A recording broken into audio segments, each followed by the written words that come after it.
He thought it was just paperwork. But that signature nearly sent him to prison. The night was colder than usual in suburban Ohio. A red and blue glow pulsed across the quiet cul-de-sac, painting the siding of houses and the bare branches of winter trees. The flashing lights weren't a warning anymore. They were a sentence. Michael Turner's sentence. The metallic snap of handcuffs cracked the silence. It wasn't loud, but in that stillness, the sound carried like a gunshot. Neighbors peeked out from curtained windows. Some whispered. Others lifted their phones. Kipman wanted proof. A sheet of paper slipped from Michael's folder as the officers pulled him toward the squad car. It fluttered to the pavement like a wounded bird. Under the flickering light, one detail burned brighter than anything else. The 9 black digits of a social security number. They weren't his. They never were. Michael Turner, you are under arrest for wire fraud and identity theft, the officer said, steady and practiced. He began reciting the Miranda rights. As those words echoed, the camera of a bystander's phone panned down to the fallen tax form. The red-blue lights washed over the SSN as if the digits themselves were screaming. It wasn't just ink on paper. It was evidence that breathed. Michael straightened his shoulders, trying to disguise the tremor in his hands. For a moment, the 38-year-old looked less like a former accountant and more like a trapped animal. Yet arrogance clung to him like a second skin. The officer pushed his head slightly down to fit him into the car. Michael resisted, chin high. And then he laughed. It's just numbers, he sneered, voice rising above the winter air. Numbers don't bleed. The crowd gasped. Some cursed aloud. Because they knew. Those numbers did bleed. They belonged to Emily Carter, his ex-wife, a woman who once trusted him with everything, including her identity. Inside the cruiser, Michael sat pressed against the cold window, wrists locked tight. The glass reflected the strobes of light like a distorted mirror. For the first time, he could see himself the way the world did. Not as a man wronged by divorce, not as someone taking back what was his, but as a criminal shackled by proof. The officer in the passenger seat glanced back. You thought the IRS wouldn't notice? He asked, voice sharp but almost weary, like this wasn't the first fraudster he'd escorted tonight. Michael's jaw clenched. He hesitated, then muttered, "It was just her number. She never even used it." That one line hung heavy in the air. Outside, snowflakes drifted slowly, mocking the chaos inside the car. The story should have ended with those handcuffs. A man makes a selfish mistake, gets caught, pays the price. But it didn't end. Because what Michael had done wasn't just petty fraud. He hadn't just stolen dollars. He had hijacked the identity of the woman who once shared his home, his bed, and his last name. And when you steal identity in America, you don't just steal money.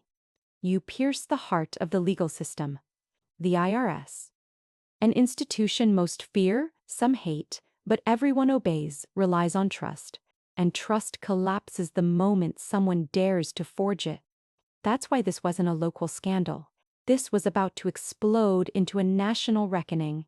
Earlier that week, Emily Carter sat at her small kitchen table, sipping lukewarm coffee after another sleepless night. She had finally saved enough to hope for a tax refund money she needed for her daughter's braces. She logged into her IRS account, ready to file. But her screen froze with an error. Return already filed under this SSN. Her chest tightened. She refreshed the page, thinking it was a glitch. Same message. She checked again. Same. Her hands shook as she whispered, No, this can't be right." Her daughter, 8 years old, peeked around the doorway. "Mom, are we in trouble?" Emily swallowed hard, forcing calm into her voice. "Of course not, honey. It's just a mistake. I'll fix it." But inside she knew. Mistakes don't carry your social security number. Mistakes don't sign your name. And somewhere across town, Michael was already boasting to a drinking buddy about the refund he'd claimed. That's why, when the patrol cars rolled up to his driveway, it wasn't just about him. It was about Emily's fight to reclaim her identity. About every American who ever feared the nightmare of stolen numbers. Neighbors lined the street now, drawn by the spectacle. Phones out, recording. Proof, not trust, would tell this story. Michael shouted from the cruiser window as they closed the door. I only took what was mine. No one answered. Because everyone knew, those weren't just numbers. They were Emily Carter's life.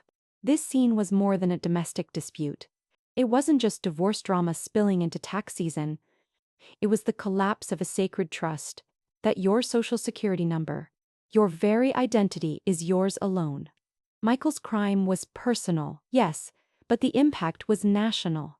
If an ex-husband could hijack his former wife's SSN and nearly vanish with thousands, what stops strangers from doing the same to anyone else? That's why the flashing lights on that cold Ohio night weren't just for Michael Turner. They were a warning flare for the entire system. And in the weeks to come, those lights would illuminate a courtroom where silence wasn't protection, where only proof could speak. At 34, Emily Carter carried herself with the quiet resilience of someone who had survived storms no one else could see. To her students at Lincoln High, she was Ms. Carter, the teacher who remembered birthdays, stayed late to coach debate team, and once won Educator of the Year for transforming a failing class into honor roll material. But behind her warm smile was a woman stretched thin. Divorce had gutted her savings, left her with student loans still hanging around her neck, and nights were often sleepless. She kept a bottle of melatonin on her nightstand, though she joked it worked better as decoration than as medicine. Every morning she stood in front of her classroom with coffee in hand, pretending she wasn't exhausted. And yet her lessons sparkled with energy. History was her subject, and she taught it not as dates and wars, but as voices. Forgotten voices. She would tell her students, Breakthrough 3. History is proof we existed. Without proof, voices vanish. At the time, the words were just a teacher's reminder to value records and evidence. Months later, they would echo back like prophecy, foreshadowing the fight of her life. One rainy Tuesday, long before the courtroom headlines, Emily lingered in the hallway after class. A colleague, Mrs. Alvarez, noticed the shadows under her eyes. "You're still not sleeping, are you?" she asked gently. Emily forced a smile. "I thought divorce ended the war," she whispered, voice tight. "Turns out, it just changed the battlefield." That line wasn't meant to travel beyond the school's tiled corridor. But destiny has a way of turning private whispers into public truth. On the other side of town, Michael Turner, 38, lived in a dim apartment above a pawn shop. Once, he had been a junior accountant with a tidy desk and a reputation for precision. He wore pressed shirts, corrected people's math at dinner parties, and liked the control numbers gave him. Numbers didn't lie. Numbers didn't walk away. But Michael's life had unraveled with cruel efficiency. A bad investment, then a layoff, then mounting debt. By the time his marriage collapsed, he wasn't just broke. He was bitter. To him, Emily's success as a teacher felt like salt on his wounds. She still had community respect, still walked into rooms where people smiled at her presence. Michael, meanwhile, felt invisible. Breakthrough force. He wasn't cartoonish evil. He had once been an ordinary man with ambition. But anger fermented into entitlement, and entitlement curdled into crime.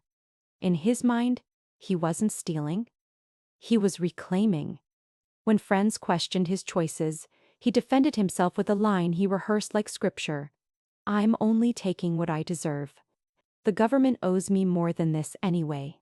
It sounded almost rational, until you realized the refund he claimed came from hijacking Emily's social security number. Their marriage had lasted nearly a decade, long enough to accumulate memories like clutter in a basement. Some sweet, most sharp. At first, Emily admired Michael's confidence. He knew how to talk to bank officers, how to balance budgets, how to walk into a room and own it. She felt safe, even proud. But gradually, his control seeped into everything. He commented on what she wore, criticized how she graded papers, sighed when she ordered takeout instead of cooking. He didn't shout. He didn't hit. He simply made her feel smaller. When their daughter was born, Emily hoped fatherhood would soften him. For a while, it did. Michael doted on the baby, stayed up nights with bottles. But financial troubles hardened him again, and by the end, his presence was a weight she couldn't bear. The divorce papers ended their marriage legally. But as Emily would learn, Michael didn't see divorce as an ending. He saw it as a redistribution. To him, everything Emily owned, even her identity, was still his to control. In Emily's apartment, the fridge door was plastered with her daughter's drawings. Suns with smiling faces, crooked rainbows, stick figure families holding hands. Each picture was signed with the little girl's name in uneven letters. Proof of love. Proof of existence. In Michael's apartment, the fridge held only beer cans and overdue bills, stuck with a magnet from his old job. One night, he stared at an IRS envelope long after midnight. He muttered, "They take everything, but maybe this time I take it back." That was the moment when the idea, half desperation, half defiance, took root. Emily's strength was her empathy. She cared deeply about others, sometimes to her own detriment. She gave second chances to failing students, lent money to struggling friends, even once offered Michael advice about finding work after their divorce. Her weakness was believing people would eventually do right if given the chance. Michael's strength was his sharp mind for numbers and patterns. He could analyze tax codes, notice deductions most people missed, and calculate loopholes quickly. His weakness was pride. He couldn't admit failure, couldn't stand being less than Emily, couldn't resist twisting his skills toward shortcuts. Put together, their traits created inevitability. Emily's trust and Michael's arrogance were destined to collide again. Their conflict wasn't just personal bitterness. It mirrored a larger theme. What happens when trust meets entitlement, when vulnerability meets power abused?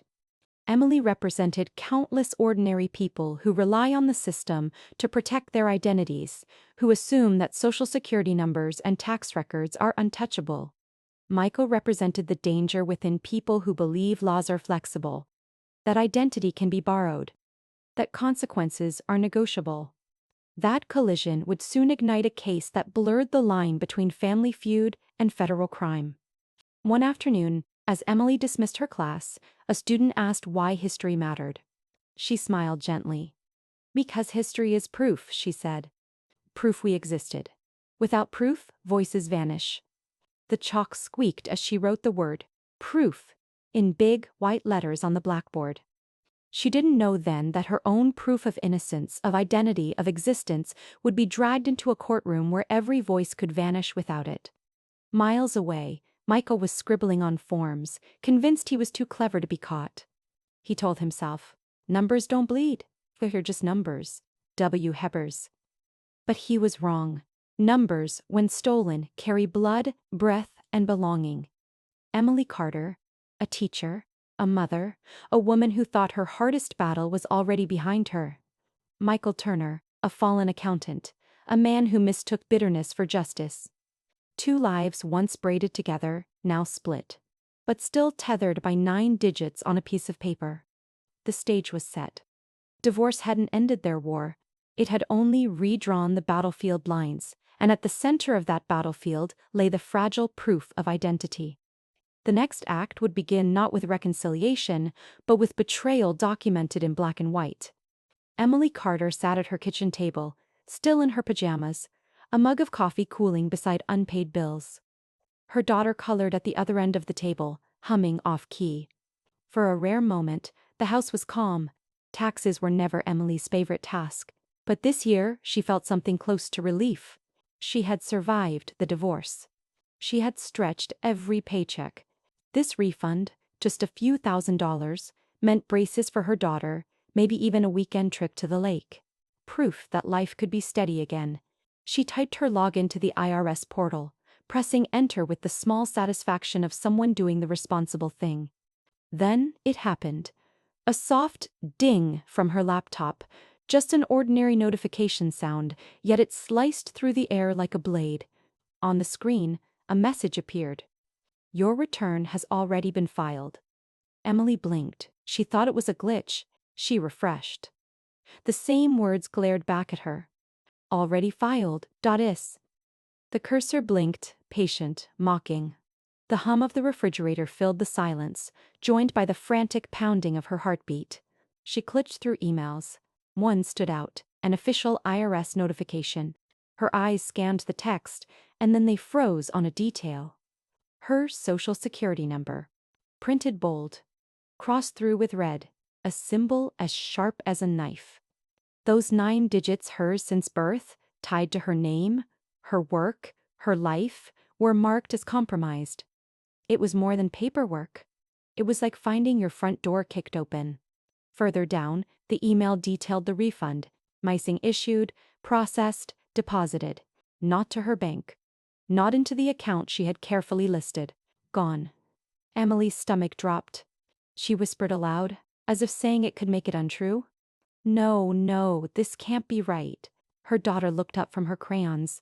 Mom? Emily forced a thin smile, though her hand trembled against the mouse. It's nothing, sweetheart. Just the computer being silly. But inside, terror bloomed. Computers don't lie about money. Later that night, after Emily spent hours on hold with the IRS, her daughter padded into the living room in pajamas. Mom, are we in trouble? She asked. The word stabbed deeper than the letter ever could. Trouble wasn't just money. Trouble was identity. Trouble was being blamed for something she hadn't done. Emily pulled her daughter into her lap, kissed her forehead. No, baby, we'll be okay. But children sense what adults try to hide. Her daughter whispered, almost afraid to say it. Mom, if my number is just numbers, can someone steal me too? Emily's chest clenched. She wanted to lie. She wanted to say no. But she couldn't. Not with complete honesty. Because she now understood numbers weren't just numbers. They were existence. That night, Emily spread documents across the kitchen table. Pay stubs, bank statements, divorce records. Every line of ink seemed suddenly fragile. She grabbed a red pen and, almost without thinking, drew a slash through her social security number on one form. It looked just like the email, like a wound across her identity. The truth settled like stone. Someone had used her number. Someone had stolen her name. And she knew who had both motive and access. Michael Turner. She sat in the dim light, remembering small details that once seemed harmless. Michael bragging, he knew all the IRS back doors. Michael smirking, you'd be nothing without my spreadsheets. Michael insisting during the divorce that she didn't deserve a cent of his money. All the fragments clicked. Her whisper filled the silence. He stole my name. And with it, he almost stole my freedom. It would have been easier to explain if it were just cash. People understand stolen wallets, missing credit cards. But this wasn't that. This was her identity ripped out and used without consent. The very number that proved she was a citizen, a teacher, a taxpayer, a mother. Hijacked. She thought about the lesson she had given her students only weeks earlier. History is proof we existed. Without proof, voices vanish. Now her own proof was at risk of vanishing. Emily could have chosen to stay quiet, to let the system handle it. Maybe the IRS would fix the mistake. Maybe the refund would reappear months later. But silence was dangerous. She felt it in her bones. Because silence didn't just risk money, it risked blame. What if the IRS thought she had filed fraudulently? What if her job at the school came into question? What if she became a criminal in the eyes of the law simply because she didn't fight back? For most people, this might seem like bureaucracy gone wrong. But it wasn't. This was identity theft at its core, a violation so intimate it strips away more than numbers. It strips dignity, trust, even the sense of belonging. In America, your SSN isn't just paperwork. It is your life condensed into digits. It opens bank accounts, pays taxes, grants you a future. To lose control of it is to feel erased. And Emily Carter, a schoolteacher who only wanted her daughter's braces, was suddenly staring into that abyss. She closed her laptop, heart racing. She knew she couldn't unsee the red slash across her number. Couldn't ignore the ding that turned her mourning into disaster. The war she thought divorce had ended had simply shifted battlefields. And now, The battleground wasn't her marriage. It was her very identity. For a week, Emily Carter convinced herself that silence was safety. The IRS was a massive machine, she told herself. It audited billionaires, prosecuted corporations. Surely it could untangle one stolen tax return. She filed her complaint online, stacked the confirmation emails in a folder, and whispered a prayer that the storm would pass. But storms don't pass when your name is on the lightning. On a gray Wednesday, Emily found a thick envelope wedged in her mailbox. Government seal, black ink. The kind of mail that made neighbors' hands tremble. She ripped it open on the porch. Notice of audit. You are hereby summoned. The words blurred. She blinked hard, heart thudding. The notice didn't describe her as a victim. It described her as the suspect. Fraud. False return. Investigation pending. Her ear tightened. She stumbled inside, the paper shaking in her grip.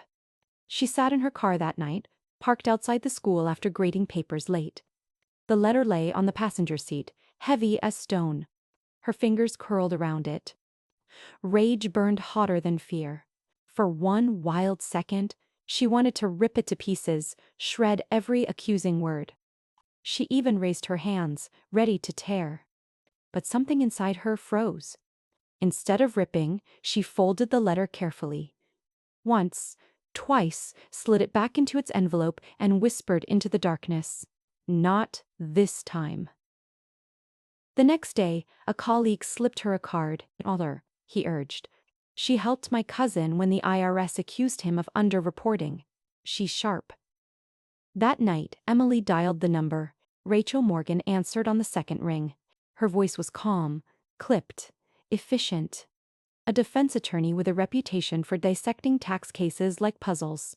Within hours, they met at a diner booth. Rachel spread the audit notice across the table, eyes narrowing. "This isn't a mistake, Emily," she said. "This is a system marking you guilty before it even listens." Emily's voice cracked. "Blake." "But I didn't do anything." "He did. Michael." "I know it was him." Rachel tapped the paper. "The IRS doesn't care who you think. Did it? Ikido, it cares about proof. And if you stay silent, the system will write its own story with you as the villain." Then she slid something across the table. "This," Rachel said, "is the only language the system speaks." Emily held the card like it was a shield. For the first time in weeks, she felt something stronger than fear. Resolve. In that booth, with greasy fries cooling between them, the shift happened. Emily was no longer just the woman who woke to find her refund stolen. No longer just the teacher trying to keep her daughter safe. Came something else. A legal warrior, not by choice, but by necessity. "I'll fight," she said quietly. "Not just for me. For everyone this has happened to." Rachel's eyes softened. "We'll fight loud, even if you whisper." That night, Emily returned home, her daughter asleep on the couch with a book clutched in her hands. Emily tucked a blanket around her and sat in the quiet. She unfolded the audit notice again, but this time she didn't tremble. She laid Rachel's white card on top of it. The bold letters, "Proof Truced," glared back at her like a commandment. For the first time, she didn't feel alone. This was more than a mother defending herself from bureaucratic error. It was a turning point in a larger war. Across America, millions have had their SSN stolen, their tax returns hijacked, their lives thrown into suspicion. Most never fight back. They wait. They hope. They trust. And the system, slow and indifferent, swallows their silence. Emily chose differently. She refused to vanish. As dawn crept through her blinds, Emily whispered to herself, "Not this time." The victim had become the fighter. And in the days ahead, she and Rachel would march toward a courtroom where every whisper, every digit, every shred of proof would decide whether her identity lived or died. Within days, Emily Carter's case was no longer a private audit. Local reporters caught wind of it after her lawyer Rachel filed a motion. Soon, the news crawls read, "Ex-spouse, IRS, fraud case, teacher versus accountant." It was catchy, digestible, and cruel. Her name and Michael's became hashtags. fuel for morning talk shows. At first, the coverage was sympathetic. Beloved teacher accused of fraud by mistake. A few outlets praised her courage for fighting back. But as always happens, sympathy curdled into spectacle. Is this just divorce drama disguised as crime? One commentator smirked on live television. Or is she really the victim she claims to be? Emily watched the broadcast in her living room, fists clenched. Her daughter sat beside her, puzzled. Why are they talking about you, Mom? Emily turned the TV off. Because sometimes, the truth has to fight harder than lies. Meanwhile, Michael Turner was busy reshaping himself into the victim. He hired a sharp-tongued attorney, Douglas Pike, known for spinning scandal into sympathy. In a press conference staged outside the courthouse, Pike painted Michael as the one wronged. My client supported his ex-wife for years. She lived off his income, his stability. Now she's turning the government against him for revenge. Michael stood behind him, nodding, face tight with manufactured hurt. She spent my money, he told reporters afterward. Now she wants to ruin me. The soundbites spread quickly. To strangers online, Emily wasn't a mother or a teacher anymore. She was the bitter ex.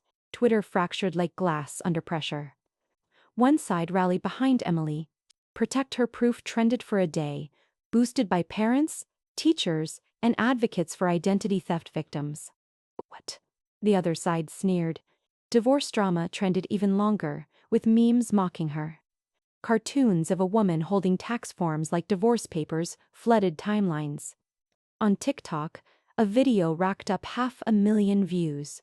Michael, laughing over drinks, captioned, "The ex-husband who gamed the IRS." Comments split between outrage and admiration. Emily scrolled through it late at night, her chest aching. She had once taught her students about bullying in the digital age. Now she was living it. The real blow came when an old argument resurfaced. Someone, no one ever figured out who, leaked a recording of a private dispute between Emily and Michael from years earlier.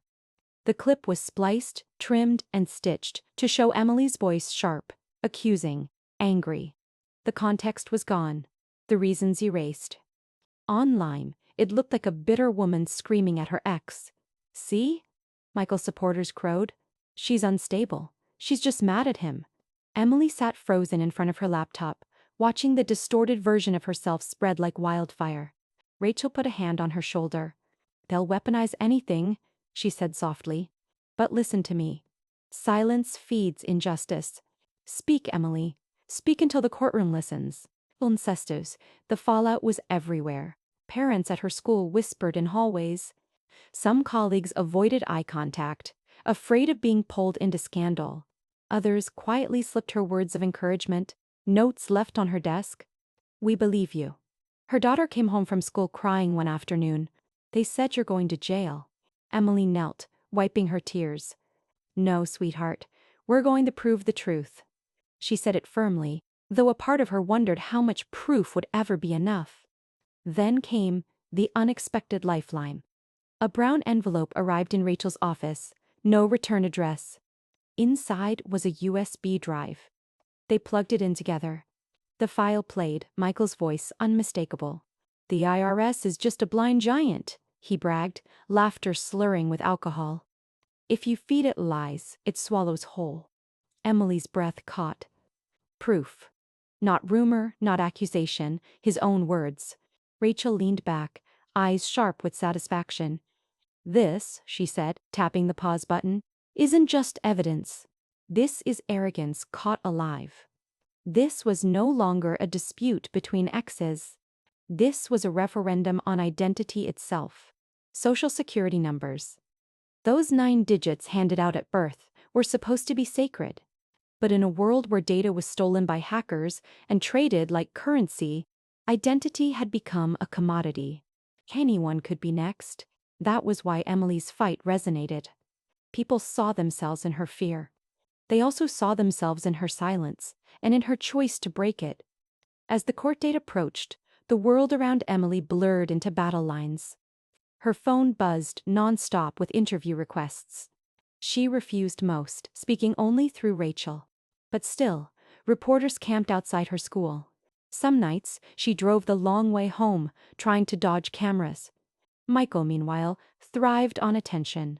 He gave interviews in pressed suits, rehearsed humility dripping from every word. "I just want peace," he told one outlet, though his smirk told another story. Every lie he fed the media made Emily's proof more urgent. In quieter moments, Emily doubted herself. She lay awake, hearing Michael's laugh in her head. Numbers don't bleed. But then she would see Rachel's white card on her nightstand. Prussis. Prus. And she remembered what she had once told her students: history is proof we existed. Without proof, voices vanish.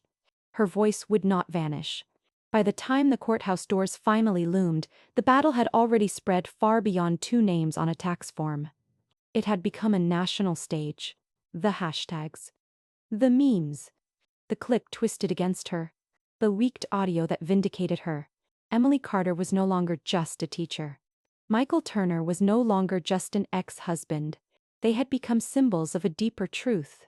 That silence is the thief's ally, and proof is the only weapon strong enough to fight back. And as Rachel reminded her one last time, standing in the courthouse hallway, silence feeds injustice. Speak, Emily. Speak until the courtroom listens. The courthouse was already buzzing long before the doors opened. On the marble steps outside, reporters jostled for space. Microphones poked forward like weapons. Camera flashes cracked like lightning in a storm. The banner headline on every screen called it "The Ex-Spouse IRS Fraud Case." Inside, the courtroom filled to the brim. Rows of spectators leaned forward, waiting to witness the showdown. Teachers who once worked with Emily. Former colleagues of Michael. Curious law students scribbling notes. And at the very front, Judge Halperin, stern and silent, his gavel resting like a dormant thunderbolt. The prosecutor, Assistant U.S. Attorney Dana Liu, rose first. Her voice was calm but sharp, like steel wrapped in silk. "Ladies and gentlemen," she began, "this case isn't about divorce. It isn't about bitterness. It is about theft, identity theft, and the arrogance of believing one can steal not only money, but the very proof of another's existence." She moved to the evidence screen. Click. On the monitor appeared the electronic tax return filed under Emily Carter's name. Numbers filled the page, cold and precise. "This is the return submitted to the IRS," Dana said. "Filed not by Emily Carter, but by Michael Turner. And we will prove it." Michael's attorney, Douglas Pike, rose with rehearsed indignation. "This is a case of overreach," he declared. Anyone could have typed those numbers. An open Wi-Fi, a shared device, even a clerical mistake. "My client is guilty of nothing more than being in the wrong place at the wrong time." Michael sat stiffly, nodding along. To the untrained eye, he almost looked innocent. Almost. The turning point came with the IRS's IT specialist, called to the stand. A wiry man with glasses, he adjusted the microphone nervously. "Please tell the court what you discovered," Dana instructed. The witness cleared his throat. "We traced the IP address of the fraudulent filing. It originates from Mr. N. Turner's personal Wi-Fi network. Nashikstru, 11-209. The room went still. Silent. So silent that the only sound was the soft, rhythmic tap of the stenographer's keys. Each strike like a gavel blow. "Ooh," the witness continued. "We confirmed not only the IP address, but the exact device ID. The return was filed on Mr. Turner's laptop." Whispers rippled through the gallery. Reporters scribbled furiously. Michael's turn came next. His lawyer painted him as a hard-working man destroyed by divorce, just trying to survive. "Mr. Turner," Pike said smoothly, "did you ever intentionally use your ex-wife's social security number to defraud the IRS?" Michael's voice was steady at first. "No. Never. I would never do that." But then Dana stepped forward, eyes sharp. "Mr. Turner, you told friends the IRS was a blind giant, that if you fed it lies, it would swallow them. Did you not?" Michael's jaw tightened. "People say things when they're drunk." Dana pressed. "But you did say it." Michael hesitated. The silence stretched, heavy. Richard. Yes. But it was a joke. Then came Emily. She rose from her seat, nerves coiled tight, but resolve steady. She placed her hand on the Bible, swore her oath, and stepped to the witness stand. Her voice trembled at first as she recounted the discovery, the email, the red slash through her SSN, the vanished refund. It felt, she said, pausing, like someone kicked open my front door. Like my life was no longer mine. She looked toward Michael, then back to the jury. Blake through 13. Her hand rested lightly on the microphone. Her voice dropped low but carried to every corner of the room. Silence doesn't keep you safe. Proof does. The words hung in the air, vibrating through the chamber. A teacher's lesson turned into a national mantra. Michael shifted in his seat, red creeping up his neck. His lawyer tried to calm him with a hand on his arm, but rage won out. He surged to his feet. Shrew 12. She owed me, he shouted, voice cracking. Only took what's mine. Gasps filled the room. The judge slammed his gavel. Order. Order in the court. But the damage was done. Michael's own words had sliced through his defense like glass. It wasn't the technical evidence that broke Michael. Not the IP addresses or the Wi-Fi logs, though they mattered. It was his pride, his inability to stay silent. Arrogance is its own confession. One outburst, one slip, and the illusion of innocence collapsed. In a trial about proof, it was his own voice that condemned him. The prosecutor turned to the jury. You heard him, she said simply. Not from us, from his own mouth. What was not his. He took her name, her number, her proof, and in doing so, he tried to steal her freedom. The defense scrambled, but their words were hollow now. Heat of the moment, Pike stammered. A misunderstanding, and no one believed it. As the court adjourned for deliberation, Emily returned to her seat. Her daughter watched from the back row, eyes wide. Emily smiled faintly, lifting her chin. For once, she didn't feel like prey. She felt like a teacher again, delivering the hardest lesson of her life. The jury filed out, leaving the room heavy with anticipation. The reporters whispered headlines already written. In that moment, the world knew the climax wasn't just about numbers. It was about arrogance, silence, and proof. And the proof had spoken. The gavel fell, and silence followed. Not the silence of suspense, but the heavy quiet of justice delivered. Judge Halperin's voice was steady, grave. Michael Turner, you have been found guilty of tax fraud and aggravated identity theft. This court sentences you to 3 years in federal prison. The words rolled through the chamber like thunder. Reporters scribbled furiously, cameras flashed in bursts. Emily sat still, her hands clasped tightly in her lap, heart hammering in her chest. With through 14, Michael twisted in his seat, eyes darting behind him. Once, those rows had been filled with supporters, friends, co-workers, even distant relatives curious enough to show up. Now, the benches were bare, every chair empty. He faced the sentence alone, wrapped in a silence colder than any prison cell. The guard placed a hand on his shoulder. Michael's jaw clenched, but no words came. For the first time, the man who thought numbers didn't bleed had nothing left to say. On the opposite side of the room, Rachel leaned toward Emily and whispered, "It's done." Emily exhaled, a breath she didn't know she had been holding for months. The IRS had cleared her record, restored her refund, and acknowledged her as the rightful filer. But more important than money was the vindication, for name was hers again. She stood briefly to speak with reporters. Her voice was soft but unshaken. "This wasn't just about me," she said. "This was about anyone whose identity has ever been stolen, anyone who's ever felt erased. Today, the court said we matter." Later that week, photos circulated of Michael in prison blues. One showed him seated on a metal bench in a stark holding room, staring at the floor. Points. No lawyers beside him. No friends. No one. The image became a symbol of what arrogance yields. Not triumph, not legacy, but emptiness. The caption beneath one widely shared photo read simply, "Alone with his lies." Newspapers ran bold headlines. Justice in numbers, landmark, IRS, identity case. The tagline spread quickly, from local Ohio channels to national outlets. Anchors called it a precedent-setting moment.